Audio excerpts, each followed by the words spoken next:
Om Shanti. A very good morning to all of you.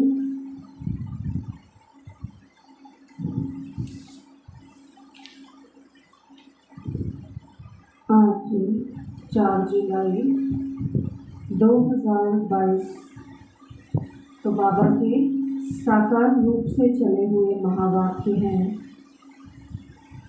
बाबा कह रहे हैं, मीठे बच्चे, बाबा आया है तुम्हें सौभाग्यशाली बनाने। बाबा आया है तुम्हें सौभाग्यशाली बनाने। सौभाग्यशाली अर्थात स्वर्ग का मालिक। सौभाग्यशाली की बाबा ने क्या डेफिनेशन दी? सौभाग्यशाली माना स्वर्ग का मालिक।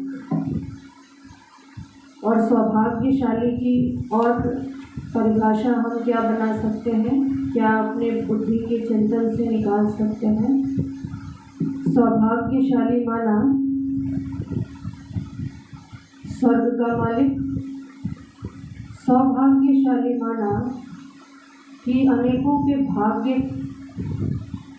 को सामने रखें और हमारे भाग्य को सामने रखें तो दोनों में कोई तुलना नहीं, दोनों की कोई तुलना नहीं।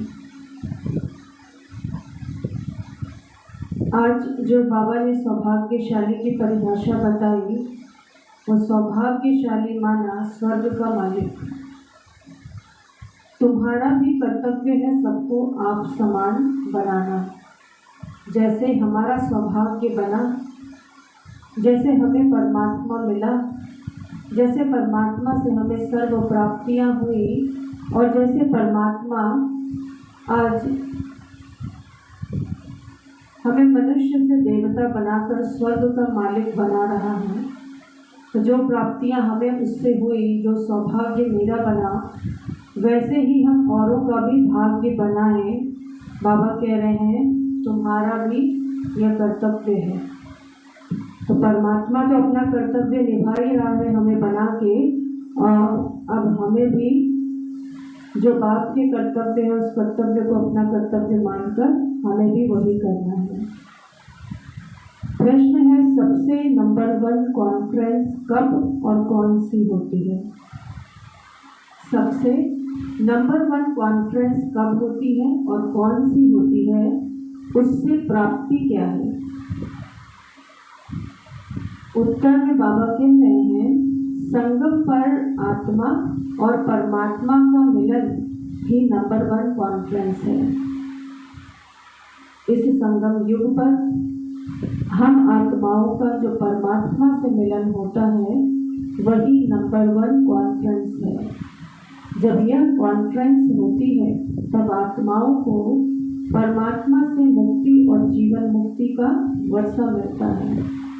अब कॉन्फ्रेंस से क्या मतलब? यहाँ पर आत्माओं और परमात्मा का मिलन मेला।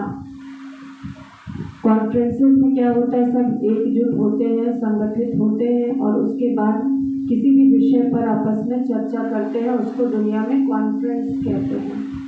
तो यहाँ जो बाबा कॉन्फ्रेंस की बात कर रहे हैं वो हम आत्माओं का अपने पिता परमात्मा से जो मिलन, जो संगठन जो बना और उसमें जो हम विश्व के कल्याण की चर्चा करते हैं, उसकी युक्तियाँ निकालते हैं, तो ये भी नंबर 1 कॉन्फ्रेंस है। और जब यह कॉन्फ्रेंस होती है तब आत्माओं को परमात्मा से मुक्ति और जीवन मुक्ति का वर्षा मिलता है।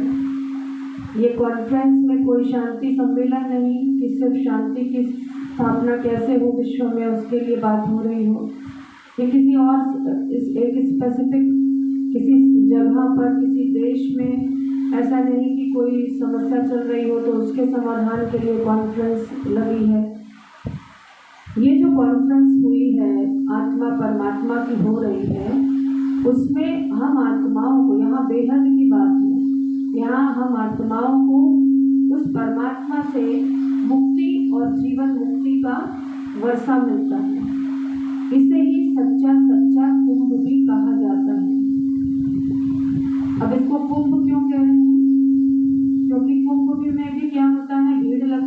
सब इकट्ठे होते हैं ना। तो यहाँ भी क्या है, आत्माओं की भीड़ लगी है, वो अपने पिता परमात्मा से इतने समय के बाद आज मिलने चली है। तो ये सच्चा सच्चा कुंभ भी है, या कुंभ का मेला फर्स्ट क्लास कॉन्फ्रेंस है। ये जो कुंभ का मेला है इसे ही फर्स्ट क्लास कॉन्फ्रेंस कह रहे हैं। फर्स्ट क्लास कॉन्फ्रेंस जो कि किसी एक छोटे से लक्ष्य को पूर्ण करने के लिए या किसी एक समस्या का समाधान करने के लिए किसी एक से संबंधित या किसी एक विषय से संबंधित नहीं है, हद की कॉन्फ्रेंस नहीं है। ये बेहद की कॉन्फ्रेंस है। इसमें आत्माओं को गति सदगति मिल रही है, इसमें विश्व का कल्याण हो रहा है। ये ऐसी बेहद की कॉन्फ्रेंस है। इसके बाद फिर कोई कॉन्फ्रेंस यज्ञ तप आदि होते नहीं हैं। ये ऐसी कॉन्फ्रेंस है जिसके बाद फिर कोई यज्ञ तप कोई कॉन्फ्रेंस आदि नहीं होगी, सब बंद हो जाते हैं। क्यों कह रहे हैं बाबा ऐसा? क्योंकि ये कॉन्फ्रेंस हो रही है संगम पर, यानी कलयुग के अंत पर। अब ये कलयुग का अंत जो संगम ये जो चल रहा है, इस संगम के बाद फिर आने वाला है हमारा सतयुग, दैवीय दुनिया, संपूर्ण सुख शांति और संपन्नता की दुनिया अभी आने वाली है। तो उस दुनिया में न तो कोई यज्ञ जप तप करने की आवश्यकता पड़ेगी और ना ही कोई कॉन्फ्रेंस करने की आवश्यकता पड़ेगी, क्योंकि वहाँ कोई समस्या नहीं होगी, कोई दुख नहीं होगा, वहाँ किसी और चीज़ की प्राप्ति की आकांक्षा नहीं रहेगी। तो फिर हमें इस तरीके के कॉन्फ्रेंस सम्मेलन करने की कोई आवश्यकता नहीं होगी। तो सब बंद हो जाते हैं। इस बेहद के कॉन्फ्रेंस के बाद आधा कल्प तक कोई जप तप यज्ञ हवन कॉन्फ्रेंस आदि कुछ भी नहीं होगी। तो गीत है माता ओ माता। ओम शांति। बच्चों ने महिमा का गीत सुना। बच्चे जानते हैं भक्ति मार्ग में महिमा ही होती आई है। भक्ति मार्ग में हमने सिर्फ महिमा ही सुनी है और हमें पता है कि वहाँ सिर्फ महिमा ही होती आती है। जो पास्ट हो गया उनकी फिर महिमा होती है, यानी जो गुजर गया जो चला गया उनकी फिर महिमा होती है। जगत अम्बा की महिमा गाते हैं। तू हो भाग्य विधाता, माता ओ माता तुम हो जग की भाग्य विधाता, ऐसा गाते हैं। अब यह हुई भक्ति और महिमा।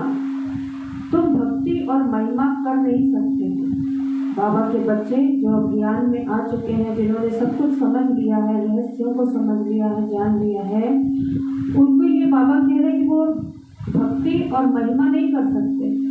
तुम जानते हो कि सौभाग्य विधाता एक ही बात है। भाग्य विधाता व सौभाग्य विधाता है ही एक, दूसरा न कोई।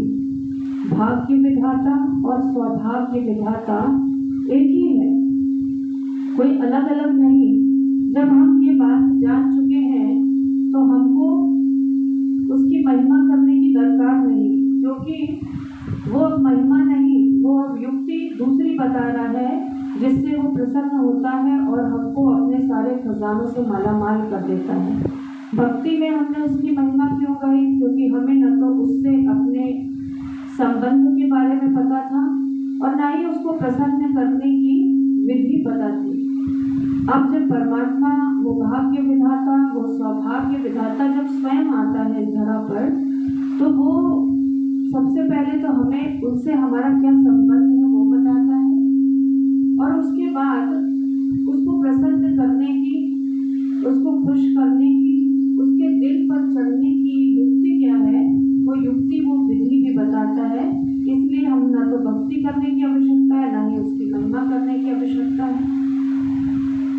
इस समय ही तुम जानते हो कि भाग्य विधाता और सौभाग्य विधाता है ही एक, दूसरा कोई नहीं। वह सिर्फ महिमा करते हैं, वह सिर्फ भक्ति करते हैं, महिमा करते हैं। अभी हम भगत तो नहीं हैं, हम हो गए भगवान के बच्चे। कैसे भाग्य अथवा सौभाग्य बनाते हैं, कैसे अपने को भाग्यशाली अथवा सौभाग्यशाली श्रीमत पर बनाते हैं। वह है हर एक के पुरुषार्थ पर।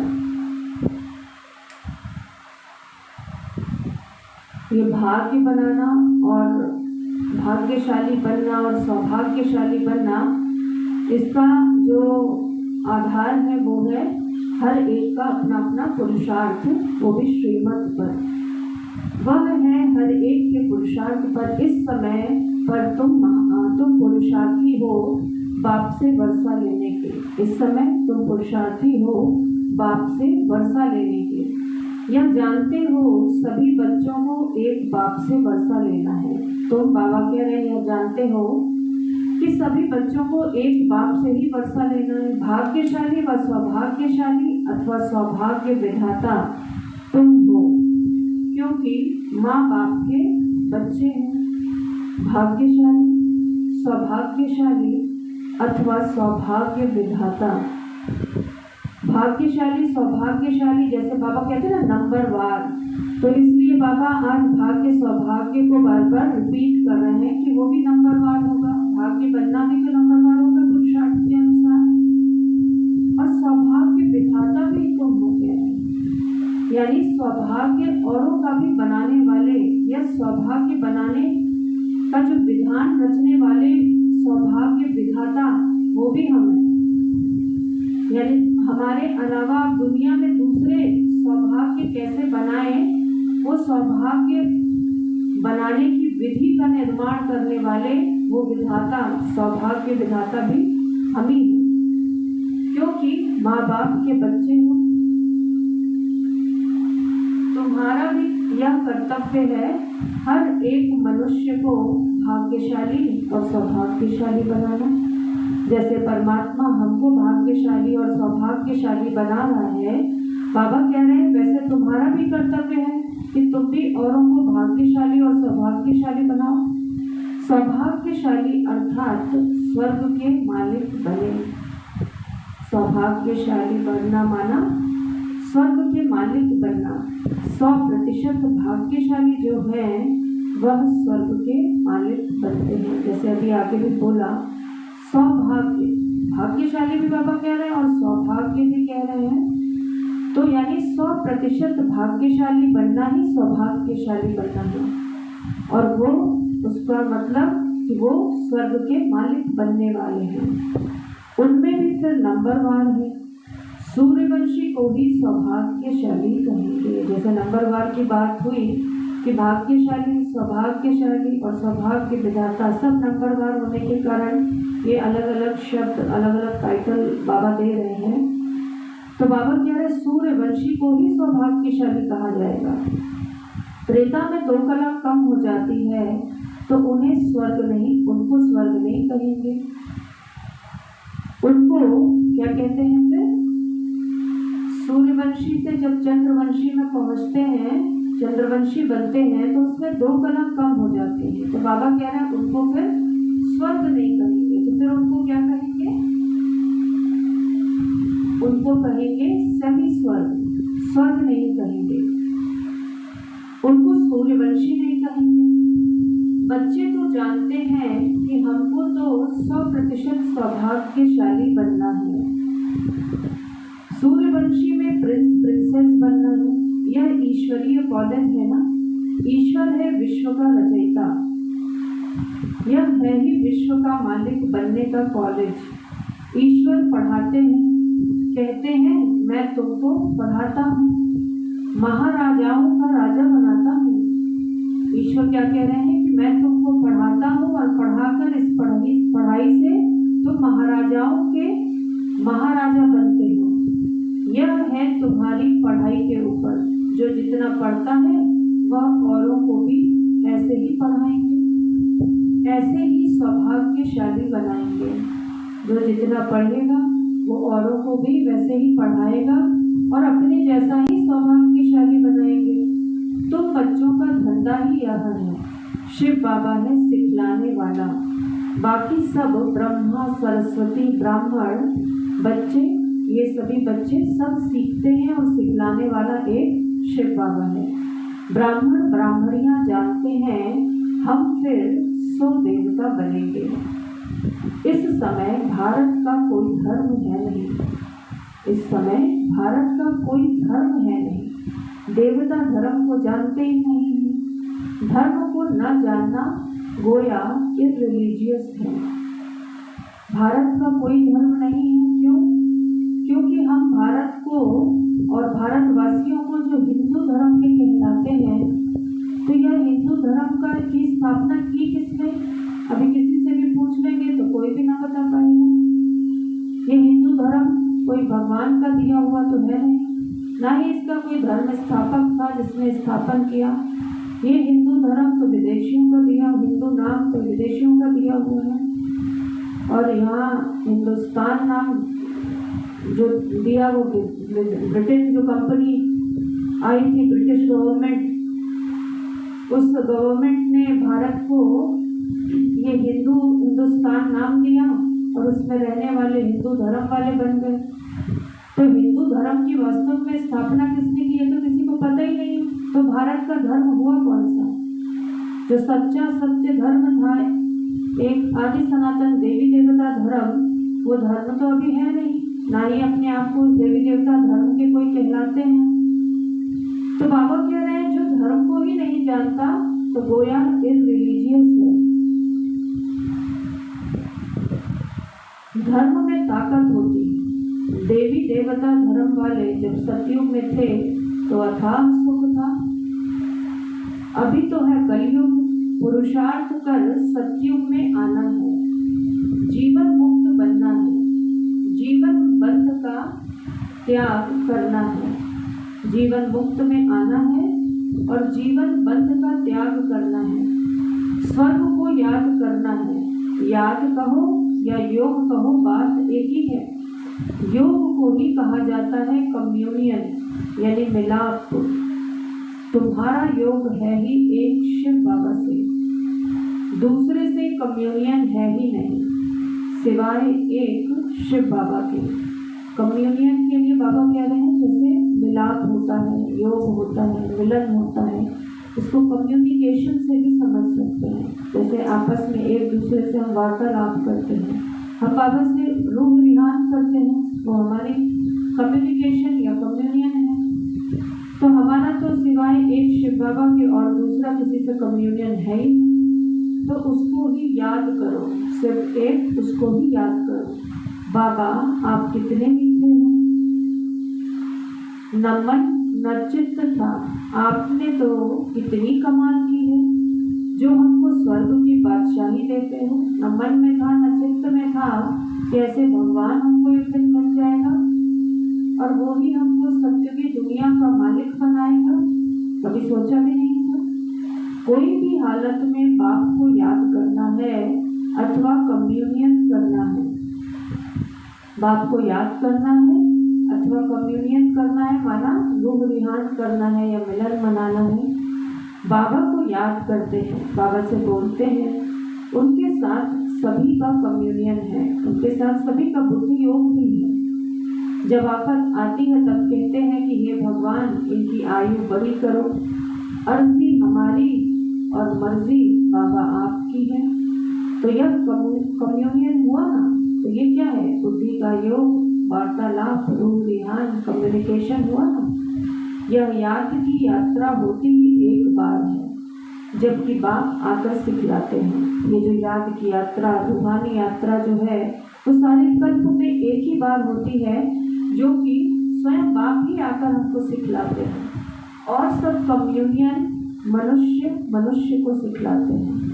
बाकी जो सब कम्युनियन यानी वार्तालाप जो बातें हैं, वो मिलन मनाने का तरीका, वो सब मनुष्य को सिखलाते हैं। गुरु के पास जाएंगे, कृपा क्षमा करो या आफत मिटाओ। अभी तुम बाबा के पास बैठे हो, बाबा को याद कर कह सकते हो, बाबा इस हालत में हम क्या करें। बाबा जैसे कहता है ना, कदम कदम पर बाप से राय लो। तो बाबा कह रहे हैं कि बाबा को याद कर कह सकते हो कि बाबा इस हालत में हम क्या करें। बाबा समझाते हैं, बच्चे यह ड्रामा अनुसार दुख सुख होता है, तुम्हारा कम्युनियन है ही बाप से। तुम्हारा कम्युनियन है ही बाप से। बाबा कहते हैं बच्चे, यह तुम्हारा कर्म भोग है, अभी हम तुम्हारी कर्मातीत अवस्था बनाने आया हूँ। बाबा कह रहे हैं बच्चे, ये जो भी कुछ तुम्हारे जीवन में अभी चल रहा है, ये सब तुम्हारा कर्म भोग है।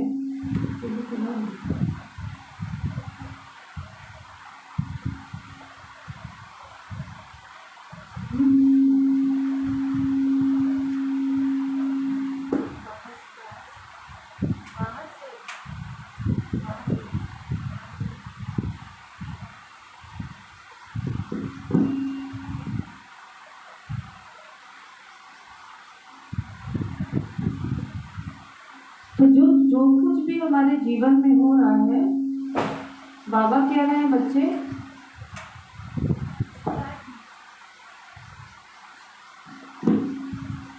तो बाबा कह रहे हैं वो सब तुम्हारा कर्म भोग है, अभी हम तुम्हारी कर्मातीत अवस्था बनाने आया हूँ। भगवान आया है हमारी कर्मातीत अवस्था बनाने। कर्मातीत माना कर्म करते हुए कर्म के फल के प्रभाव से न्यारे उपराम, कि कर्म किया और कर्म करने के बाद हम भूल गए, हमें ये याद नहीं रखना, ना ही उसकी चिंता करनी है कि उसका फल जो होगा उसका मुझ पर क्या प्रभाव होगा, न दुख होगा न सुख होगा, ऐसी अपनी अवस्था बनानी है। तो भगवान आया, अभी बाबा कह रहे हैं अभी हम तुम्हारी कर्मातीत अवस्था बनाने आया हूँ। कर्म भोग तो भोगना ही है, अभी मैं तुमको ऐसा उच्च कर्म सिखलाता हूँ। यह कम्युनियन होती ही है आत्माओं की परमात्मा के साथ। ये कम्युनियन माने बात, वार्तालाप, रूह ध्यान जो हम बाबा से आज करते हैं, वो होती ही है आत्माओं की परमात्मा के साथ। परमात्मा बैठ आत्माओं के साथ कम्युनियन करते हैं, यानी बातचीत करते हैं। और कहाँ भी परमात्मा आत्माओं से कम्युनियन करे या आत्माएं परमात्मा से करें, यह तो हो नहीं सकता। सिर्फ इसी कल्प में, हर कल्प में, इसी युग में, संगम युग पर परमात्मा जो है वो हम आत्माओं से बैठकर कम्युनियन करते हैं, और कहीं ऐसा हो नहीं सकता कि परमात्मा आत्माओं के साथ बैठकर बातचीत करें या फिर आत्माएं परमात्मा से करें। बाबा कह रहे हैं ये हो नहीं सकता। वह तो ना आत्मा अपने को जानती है और ना परमात्मा को ही जानती है। जो दुनिया की आत्माएं हैं वो ना तो अपने को जानती है कि हम आत्मा हैं और ना ही परमात्मा को ही जानती है।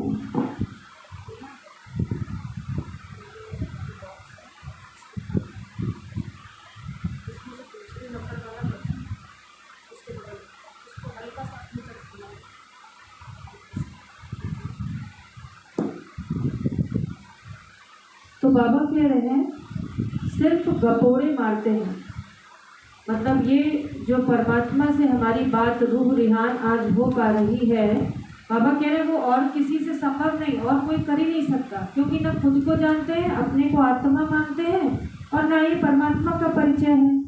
बाबा कह रहे हैं वो सिर्फ गपोड़े मारते हैं, यानी हाँकते हैं, बड़ी बड़ी बातें करते हैं। यह कब सुना कि परमात्मा स्टार है, उनमें सारा अविनाशी पार्ट रूढ़ा हुआ है। बाबा कह रहे हैं कब ऐसे अक्षर सुने, इसके पहले क्या कभी हमने जाना ऐसा कि परमात्मा एक स्टार सितारे की तरह है और उनमें सारा पार्ट रूढ़ा हुआ है। तो बाबा कह रहे हैं उन्हों का कम्युनियन कभी होता ही नहीं, बातचीत होती ही नहीं। वह तो सिर्फ ब्रह्म को याद करते हैं। जो दुनिया वाले साधु संत सन्यासी और भक्तों में भी जिनको थोड़ा बहुत ज्ञान है, तो वो याद भी किसको करते हैं, ब्रह्म को याद करते हैं। ब्रह्म माना वो छठा तत्व, ब्रह्म महातत्व जहाँ परमात्मा रहता है, वो उसको याद करते हैं, उससे योग लगाते हैं। ब्रह्म से तो कुछ बातचीत हो न सके, बातचीत तो होगी आत्माओं से। अब स्थान जो रहने का है उससे क्या बात होगी, उससे तो कुछ बात हो नहीं सकती। बातचीत तो होगी आत्माओं के साथ। आकाश से क्या बातचीत करेंगे। आत्माएं जो महातत्व में रहती हैं वह यहाँ पार्ट बजाने आती हैं। बाकी निर्वाण धाम में क्या कम्युनियन करेंगे? अब कम्युनियन माना स्पष्ट बिल्कुल कि बातचीत। तो हम स्थान से क्या बात करेंगे? कोई अपने घर से कुछ बात करता है क्या? तो रहने के स्थान से बात क्या करनी? तो बाबा कह रहे हैं ब्रह्म से फिर क्या बातचीत हो सके? बातचीत तो होगी आत्माओं से। आकाश से क्या बात करें? आकाश मतलब परम धाम भी तो आकाश की तरह ही है ना। ऐसे आकाश नीला दिखता है, वो सुनहरे लाल रंग का है आकाश। आत्माएं जो महातत्व में रहती हैं वह यहाँ पार्ट बजाने आती हैं। बाकी निर्वाण धाम में क्या बातचीत करेंगे? वह तो तत्व है ना। कम्युनियन होती है परमात्मा के साथ। जो बात होती है वो बात होती है परमात्मा के साथ आत्माओं की। आत्मा ही बोलती है, सुनती है। इन ऑर्गन से, इन शरीर के अंगों से हम आत्माएं ही तो परमात्मा से बोलती हैं, बात करती हैं। आत्मा बिगड़ तो शरीर कुछ काम कर न सके। यह आत्माओं की परमात्मा के साथ कम्युनियन एक ही बार होती है। आत्माओं की परमात्मा के साथ ये बातचीत एक ही बार इस पूरे कल्प में संगम पर ही होती है। जिसकी ही महिमा है आत्माएं और परमात्मा अलग रहे बहुकाल। सुंदर मेला कर दिया जब सतगुरु मिला दलाल। यानी आत्मा परमात्मा से 5000 वर्षों से अलग बिछड़ी हुई थी, अब जाकर मिली 5000 वर्ष बाद। और फिर पर सुंदर मेला कर दिया, यानी मिलन मेला ये जो सुंदर हुआ आत्माओं का परमात्मा के साथ, उसमें परमात्मा जो है दलाल के रूप में हमको मिला। ब्रह्मा मिला दलाल के रूप में। परमात्मा से आत्माओं का मिलन मनाने के लिए बीच में दलाल है ये ब्रह्मा। जो सतगुरु मिला दलाल के माध्यम से, यानी जो ब्रह्मा है वो बीच में दलाल का काम कर रहे हैं। हम आत्माओं को ज्ञान सुनाकर और फिर ब्रह्मा हमें परमात्मा शिव से मिला रहे हैं। आत्मा रूपी सजनियों को शिव से मिला रहे हैं, बीच में दलाल का काम ब्रह्मा कर रहे हैं। तो बाबा कह रहे हैं अभी कम्युनियन होता है, बस फिर कभी होता ही नहीं। अभी ही बातचीत होती है, फिर कभी होती ही नहीं। देवताओं की कम्युनियन होती है क्या? वह तो कभी याद भी नहीं करते। देवताओं की परमात्मा भगवान से कोई कम्युनियन बातचीत होती ही नहीं, क्योंकि कभी याद ही नहीं करते वो भगवान को, उनको ज़रूरत नहीं वहाँ पे। वह तो कभी याद भी नहीं करते। अभी तुम बच्चे जानते हो हम आत्माओं का कनेक्शन है ही बाप से। बाप को ही सब याद करते हैं, हे पतित पावन आओ। आत्मा ने कहा परमपिता परमात्मा को, जो इस समय इस शरीर में प्रवेश है। इस समय कौन से शरीर में? ब्रह्मा बाबा जो है उस शरीर में प्रवेश है। उनको कहते हैं शांति देने वाला दाता। हम फिर शांति धाम में कैसे आवे? बाप कहते हैं बच्चे मुझे सुख शांति का वर्षा देने कल्प कल्प आना पड़ता है। याद भी करते हैं पतित पावन आओ। तो बाप बैठ बच्चों को समझाते हैं, बच्चे अब मेरे पास आना है। आत्मा पर पापों का बोझा बहुत है, आत्मा को ही भोगना पड़ता है। शरीर धारण कराए सजा देते हैं। आत्मा शरीर धारण करती है और शरीर द्वारा ही तो सजा भोगती है।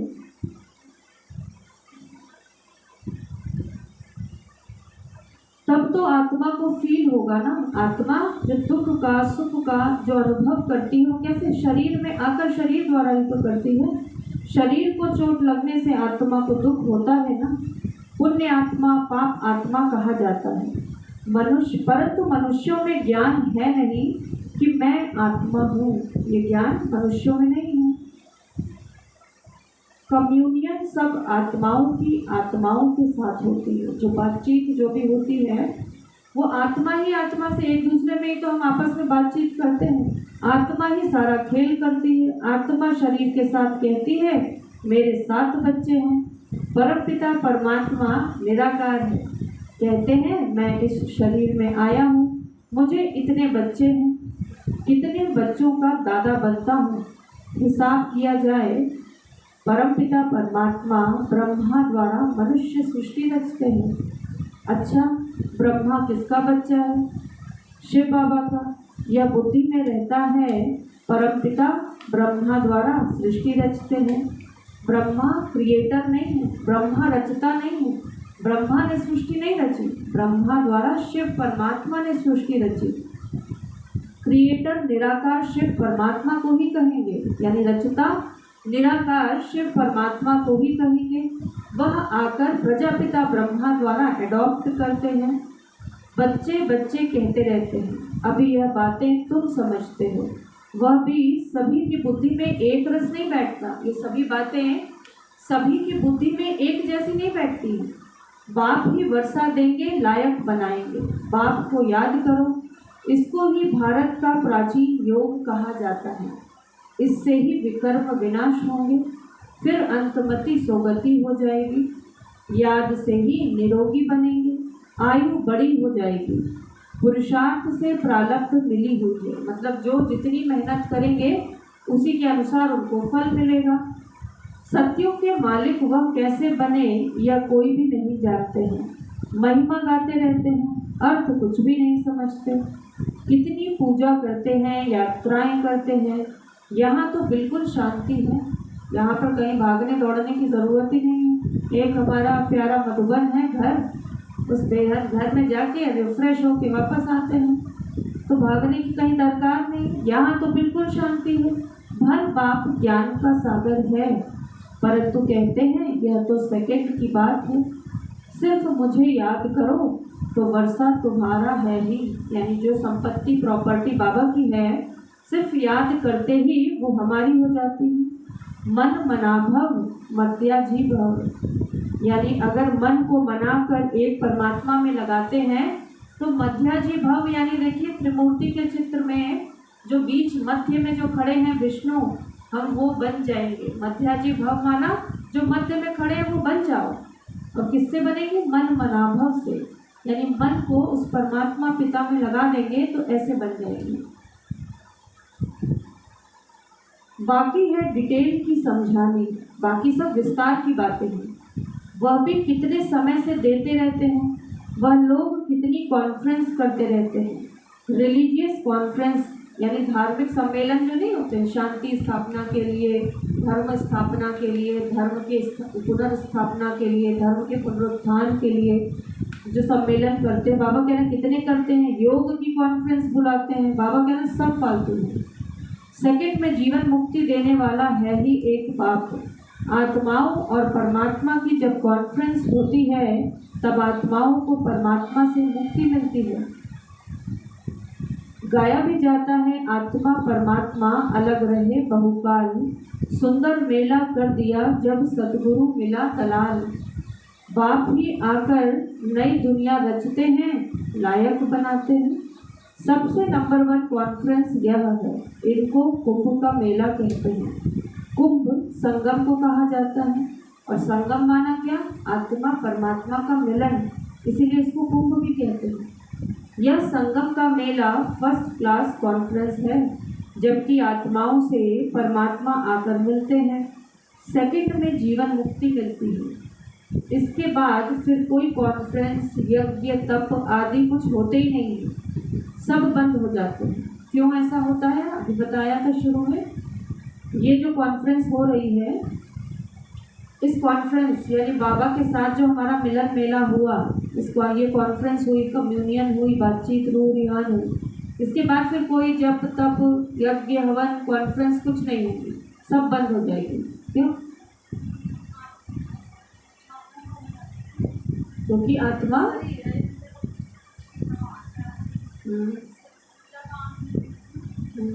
नहीं, वो ये बाबा जो समझा रहे हैं वो इसलिए क्योंकि संगम पर जो भी हम कुछ बात कर रहे हैं, यज्ञ जब तब हवन कर रहे हैं, कम्युनियन बाबा से मिलन मना रहे हैं, उसके बाद इस ये कॉन्फ्रेंसेस वगैरह जो हो रही हैं, फिर तो सतयुग आ जाएगा। संगम के बाद तो सतयुग आ जाएगा। सतयुग में ये सब कुछ करने की ज़रूरत ही नहीं है। जब तब यज्ञ हवन, कोई भी कॉन्फ्रेंस, आपस में बातचीत, संगठन में मेला करना, हाँ, ये सब करने की हमें ज़रूरत नहीं, क्योंकि दुख है ही नहीं वहाँ पे, किसी चीज़ की अप्राप्ति, अभाव है ही नहीं, तो इन सब की भी आवश्यकता नहीं पड़ेगी। तो बाबा कह रहे तुम्हारी कॉन्फ्रेंस कैसी? नंबर 1 है आत्माओं और परमात्मा की। आत्मा जीव में प्रवेश करने से जीवात्मा बनती है। आत्मा जीव माना शरीर में जब प्रवेश करती है तो जीवात्मा बनती है। कहते हैं मैं इनमें प्रवेश ना करूं तो अपना परिचय कैसे दूं, और त्रिकालदर्शी वह स्वदर्शन चक्रधारी कैसे बनाऊं? शिव बाबा कह रहे हैं कि अगर मैं ब्रह्मा के तन में प्रवेश ना करूं तो फिर मैं अपना परिचय कैसे दूं? मुख चाहिए ना, भगवान तो निराकार है, तो वो अगर तन का आधार ना ले तो अपना परिचय कैसे दें? कैसे हम बच्चों को त्रिकालदर्शी और कैसे स्वदर्शन चक्रधारी बनाएं?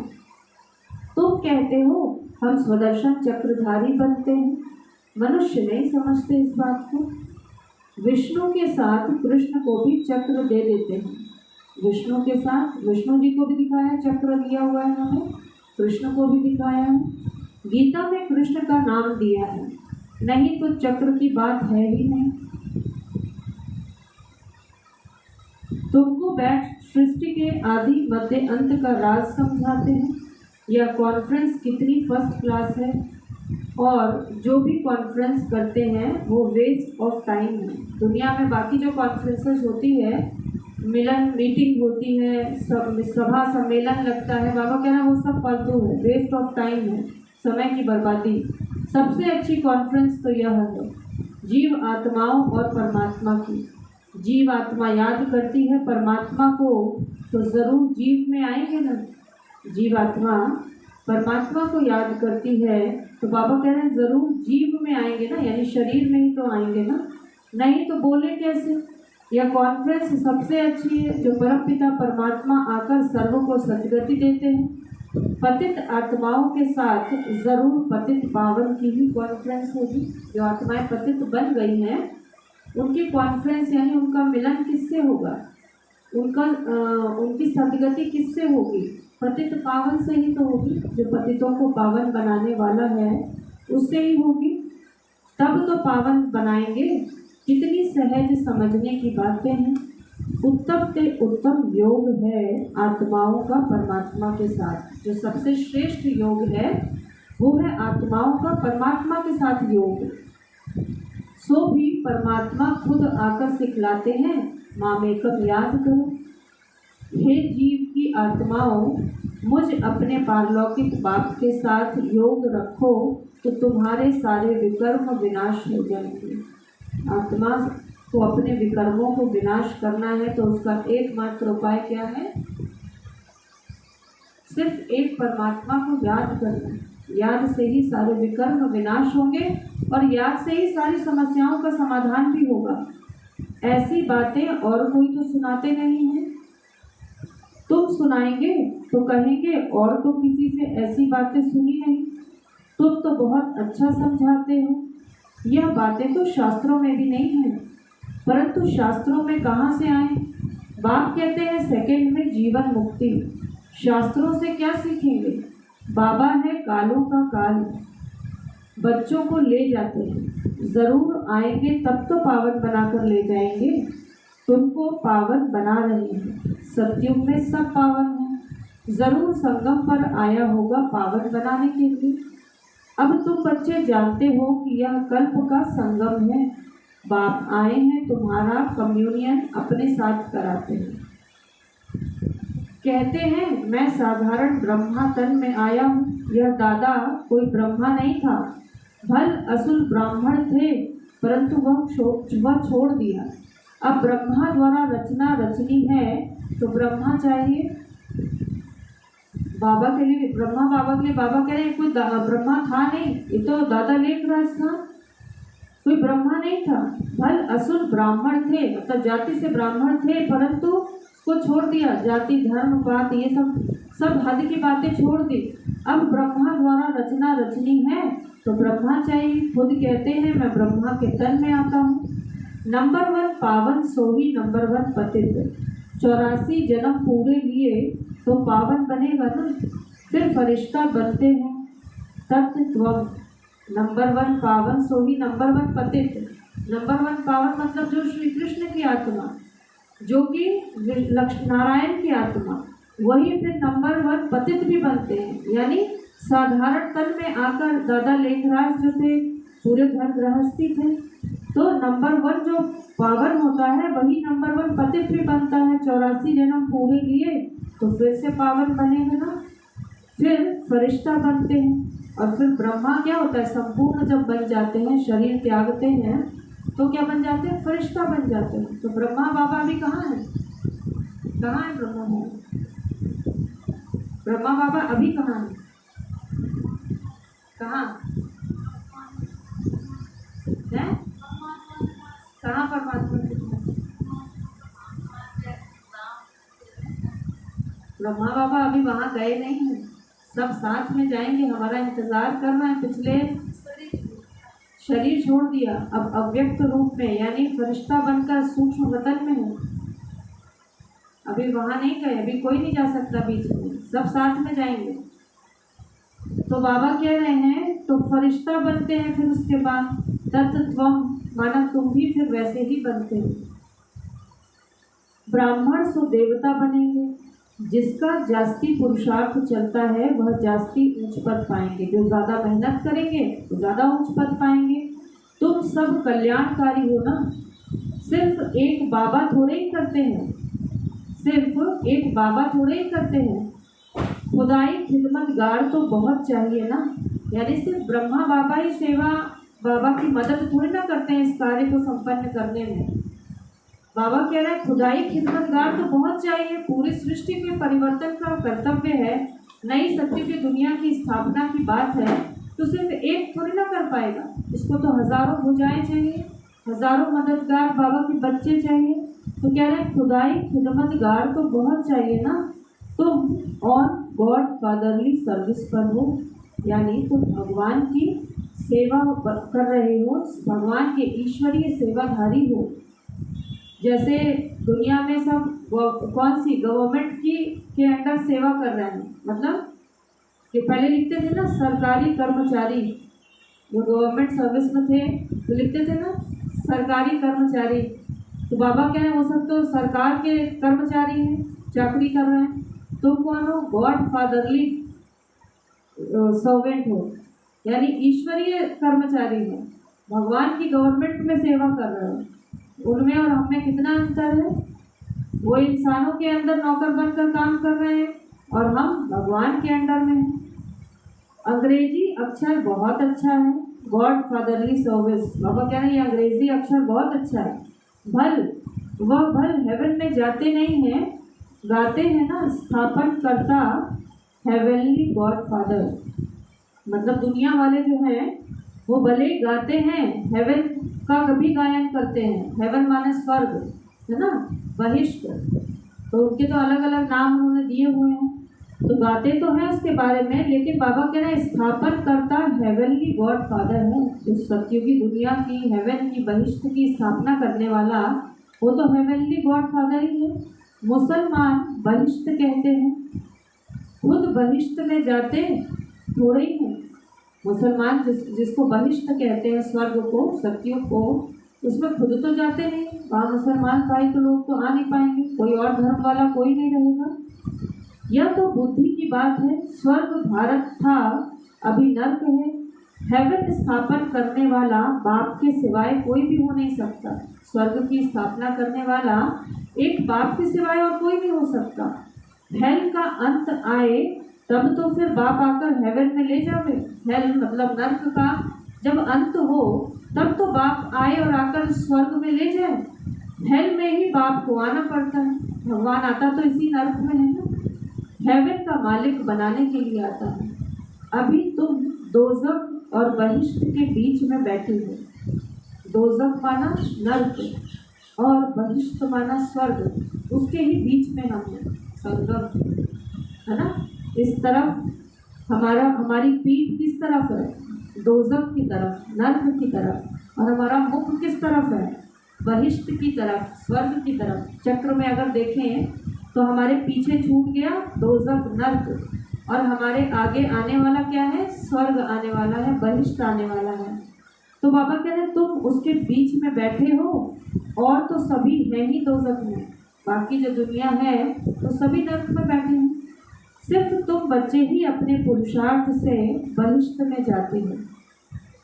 सिर्फ हम बाबा के बच्चे ही अपनी मेहनत से बहिष्ठ यानी स्वर्ग में जाते हैं, इसलिए तुमको बहुत खुशी होनी चाहिए। तो बाबा कह रहे हैं इसलिए तुमको बहुत खुशी होनी चाहिए कि सिर्फ हम ही वो सौभाग्यशाली, वो पद्मा पदम भाग्यशाली, वो महान आत्माएं हैं जो कि स्वर्ग में जाते हैं और दुनिया के कोई आत्माएं नहीं जाती। अच्छा, मीठे मीठे सिकिलदे बच्चों प्रति माता पिता बाप दादा का याद प्यार और गुड मॉर्निंग। रूहानी बाप की रूहानी बच्चों को नमस्ते। हम रूहानी बच्चों की रूहानी माता पिता बाप दादा को याद प्यार गुड मॉर्निंग और नमस्ते नमस्ते नमस्ते।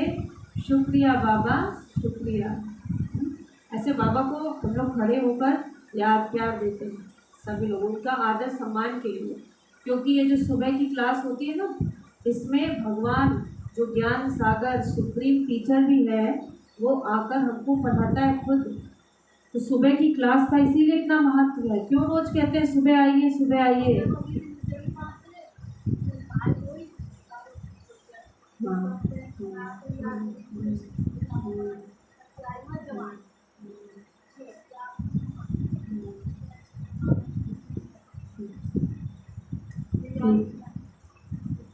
तो अभी धारणा में बाबा क्या कह रहे हैं, पहला पॉइंट कि एक बाप से ही सच्चा कम्युनियन यानी योग रखना है।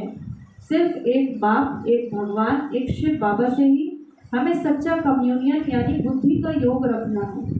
बाप से ही दिल की वार्तालाप करनी है, भगवान से ही दिल की सारी बातें करनी है। बाप के सामने ही अपनी बात रखनी है। किसी भी इंसान के सामने अपनी बात नहीं रखनी, कोई फायदा ही नहीं, ना कोई समाधान मिलेगा और ना वो बात या दुख जो है अगर तो कम होने वाला है, वो और बढ़ेगा ही बढ़ेगा।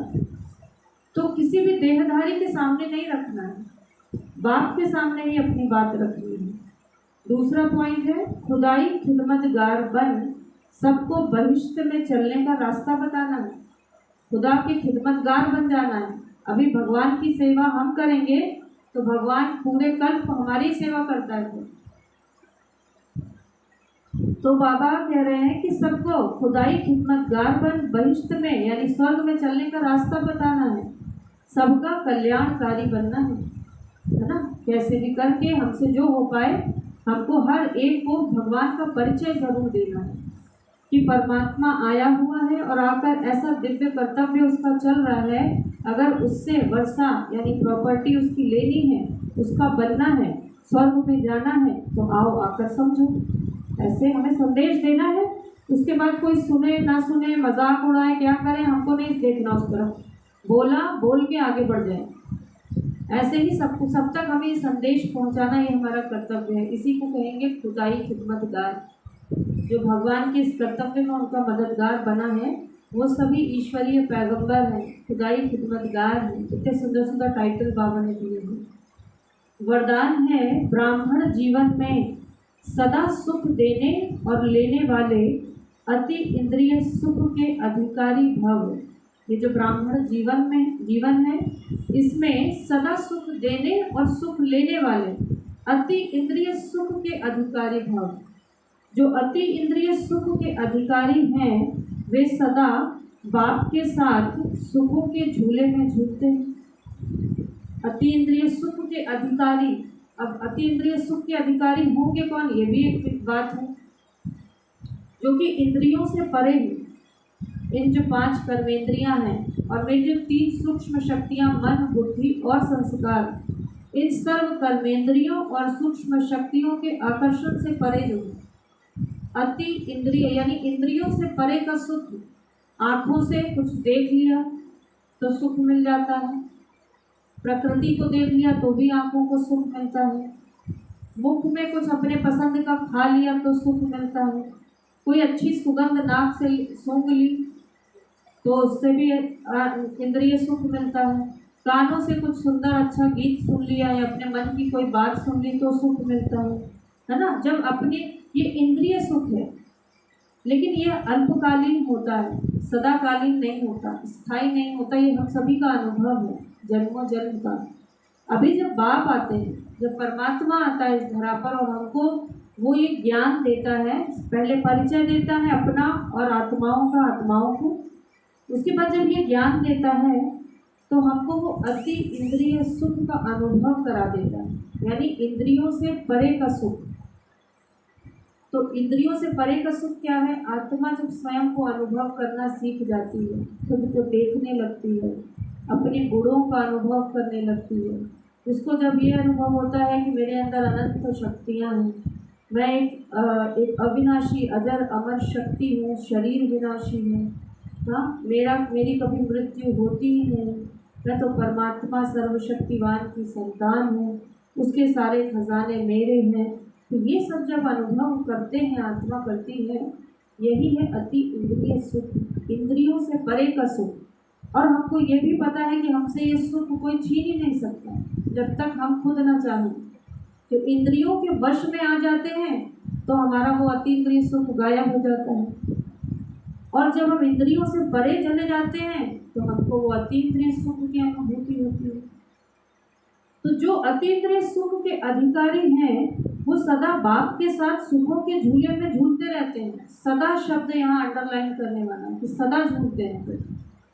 उन्हें कभी यह संकल्प नहीं आ सकता कि फलाने ने मुझे बहुत दुख दिया, क्योंकि उस समय हम इंद्रिय सुख और दुख से परे चले गए। अब वो प्राप्ति जो अतीन्द्रिय सुख की है वो ऐसी है जिसके सामने ये सब छोटी मोटी बातें दिखती नहीं।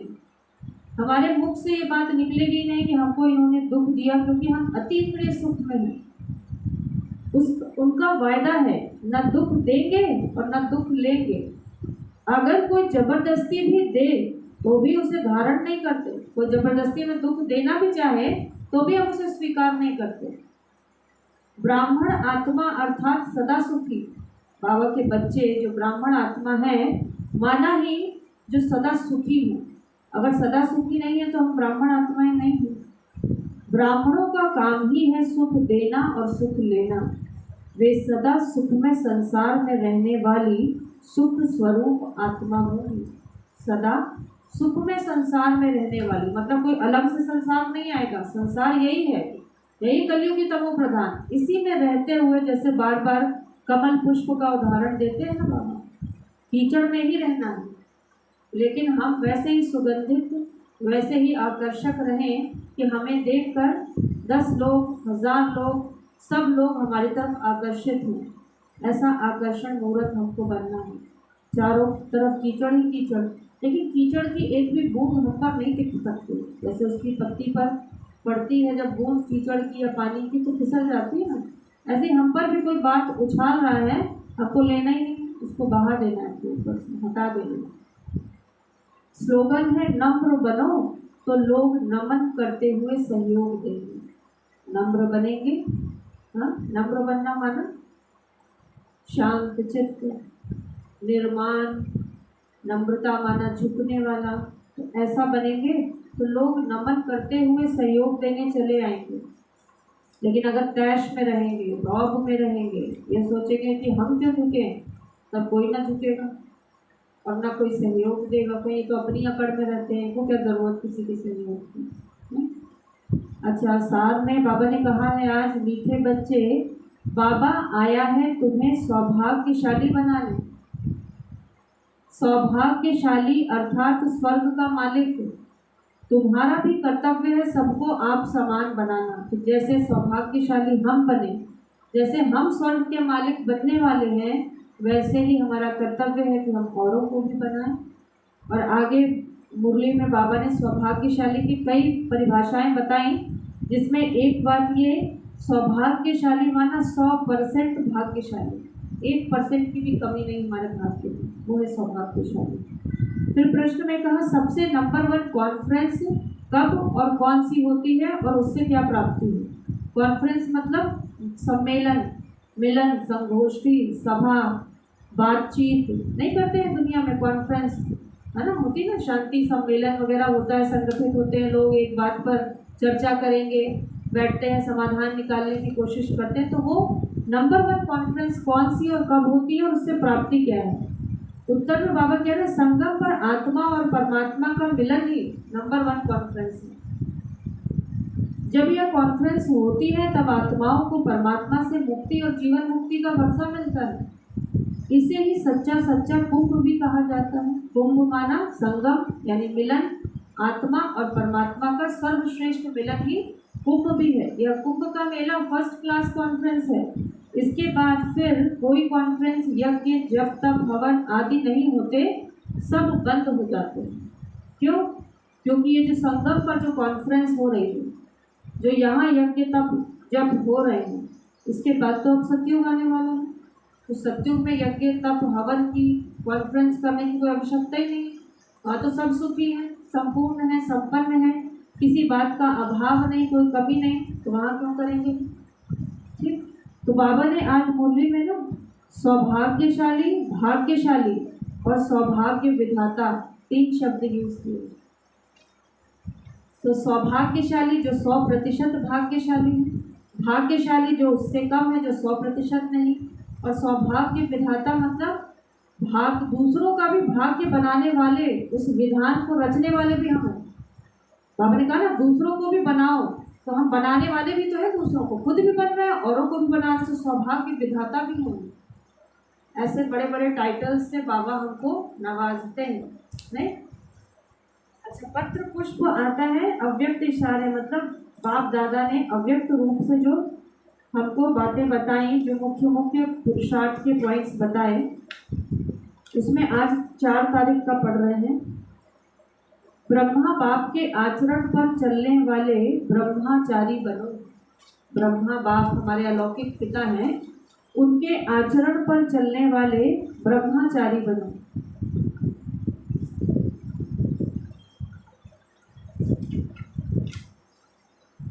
उसमें बाबा कह रहे हैं ब्रह्माचारी अर्थात ब्रह्मा आचार्य।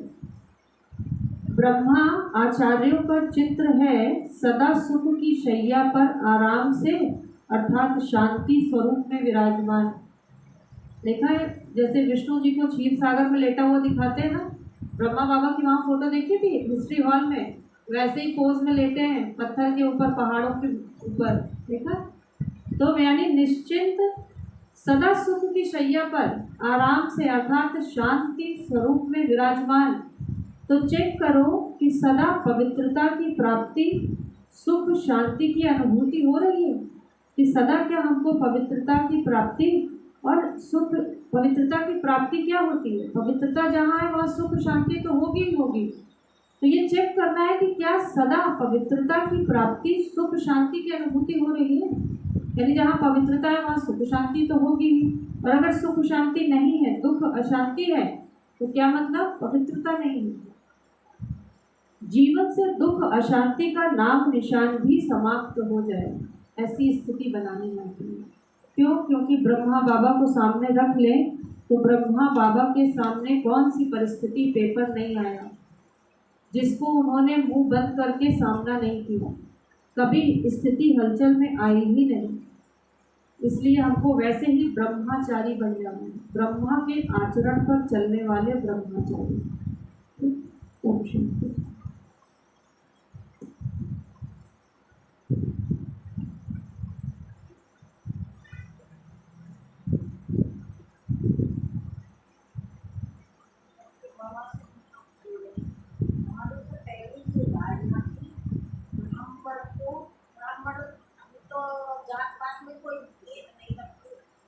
ब्राह्मण को शुद्ध हो, सच्चा हो और प्रेमी हो, चाहे वो जात का भंगी हो।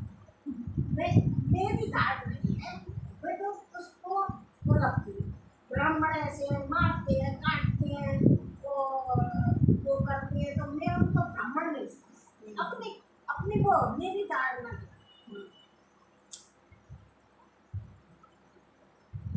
और वहाँ पे हम पूजा करने जाते हैं,